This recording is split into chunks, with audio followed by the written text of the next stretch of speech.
Dinas Pemadam Kebakaran dan Penyelamatan Kabupaten Lampung Selatan, Posko Natar membersihkan tumpahan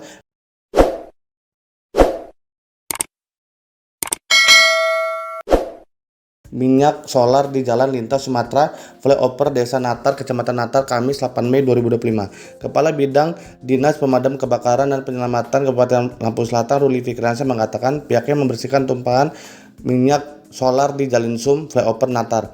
Berawal dari kami menerima laporan adanya tumpahan minyak solar di Jalan Sum, Flyover Natar sekitar pukul 9 kurang. Anggota berangkat pukul 9 pagi. Pihaknya menurunkan 4 anggota dan 1 mobil pemadam ke lokasi.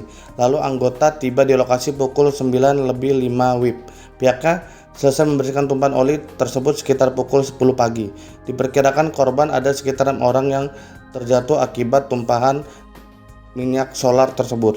Korban hanya mengalami luka ringan. Baik, sekitar jam 9.15 kami terima laporan dari masyarakat Natar bahwa mereka melaporkan ada tumpahan oli di flyover Natar. Berdasarkan laporan tersebut, kita meluncur ke lokasi untuk melakukan penanganan dengan cara menaburkan pasir yang ada di flyover tersebut. Terima kasih.